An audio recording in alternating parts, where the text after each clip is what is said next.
Ühel lesknaisel oli 2 tütart. Üks oli ilus ja virk, teine aga inetu ja laisk.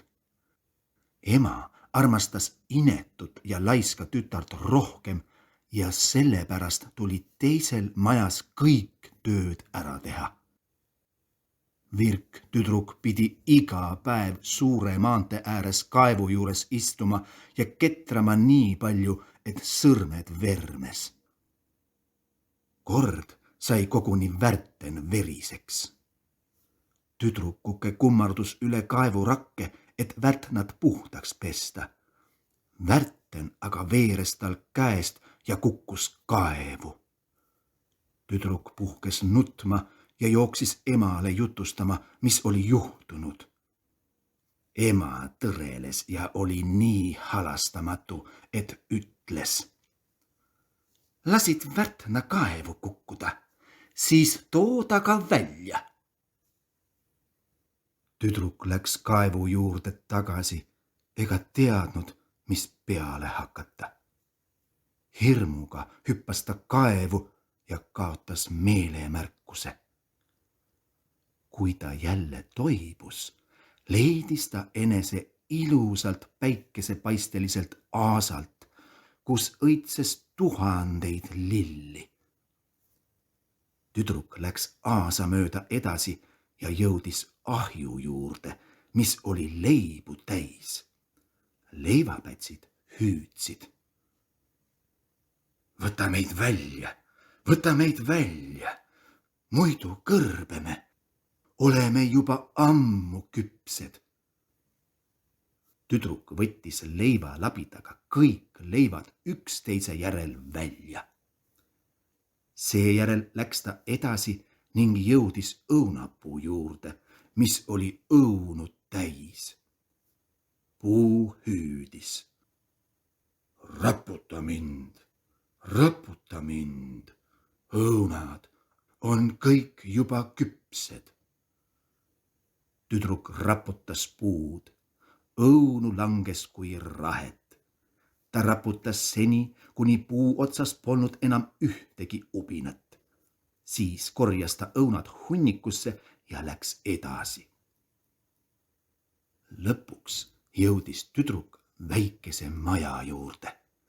Majast vaatas välja vana naine, kellel olid nii suured hambad, et tüdruk kartma lõi ja ära joosta tahtis. Heideke aga hüüdis talle: miks sa kardad, armas laps? Jää minu juurde. Kui sa majas kõik tööd ära teed, läheb sul hästi. Vaata ainult, et sa mu aset hästi kohendad ja hoolsalt patju klopid, nii et suled lendavad. Siis sajab maa peal lund. Olen ju lumeheit.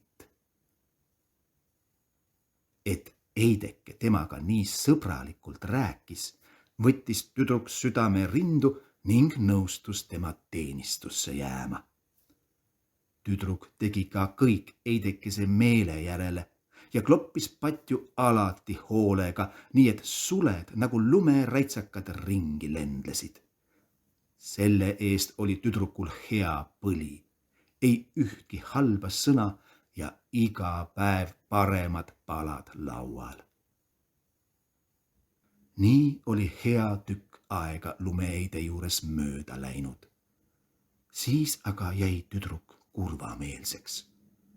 Algul ei teadnud ta isegi, mis tal viga on. Viimaks ta taipas, et see on koduigatsus. Kuigi tal siin 1000 korda parem oli, kippus meelmõte siiski kodukanti. Lõpuks ütles ta lumeheidele: mind vaevab koduigatsus.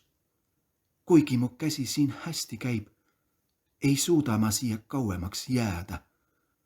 Tahan üles omaste juurde tagasi.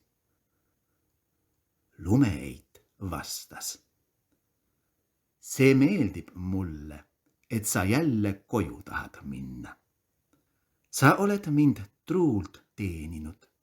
ma viin su ise üles. Ta võttis tüdrukul käest kinni ja viis ta suure värava ette. Värav avanes ja kui tüdruk parajasti värava all seisis, hakkas jämedat kullavihma sadama. Kogu kuld jäi tüdrukule külge, nii et ta oli üleni karraga kaetud. See on sulle selle eest, et sa virk olid, ütles lumeeit ja andis talle ka kaevu kukkunud värtnad tagasi. Siis sulgus värav ja tüdruk oligi maa peal üsna kodu lähedal. Kui ta õue jõudis, istus kukk parajasti kaevurakkel ja hüüdis. Kukkeleegu! Meie kuldane kullerkupp jälle kodus! Tüdruk läks tuppa ema juurde. Kuna ta oli üleni kullaga kaetud, võtsid ema ja õde teda hästi vastu. Tüdruk jutustas kõigest, mis temaga oli juhtunud. Kui ema kuulis, kuidas ta oma suure varanduses sai, tahtis ta, et inetu ja laisk tütar sama õnne osaliseks saaks. Laisk tüdruk pidi kaevu äärde minema ja ketrama. Et värten veriseks saaks, pistis ta käe kibuvitsa põõsasse ja torkas endale sõrme. Siis viskas ta värtna kaevu ja hüppas ise järele. Ka tema jõudis ilusale aasale ja läks sama rada mööda edasi, mis õdegi. Kui ta ahju juurde jõudis, hüüdsid leivapätsid. Võta meid välja, muidu kõrbeme, oleme juba ammu küpsed. Laisk aga vastas. Mis ma sest saan, kui enda ära näärin? Ja läks edasi. Peagi jõudis ta õunapuu juurde. See hüüdis. Raputa mind, õunad on kõik juba küpsed. Tüdruk aga vastas. Leidsid ka enda arust paraja. Nii võib mõni õun mulle veel pähe kukkuda. Ja läks edasi. Kui ta lumeeide maja juurde jõudis, ei kartnud ta eidekest sugugi, sest ta oli selle suurtest hammastest juba kuulnud. Tüdruk astus kohe lumeeide teenistusse. Esimesel päeval püüdis ta ennast kokku võtta ja oli virk ja tegi kõik nagu kästi, sest ta mõtles kulla hulgale, mida kingiks lootis saada. Teisel päeval jäi ta juba laisemaks ja kolmandal veel rohkem. Hommikuti ei tahtnud ta kuidagi üles tõusta.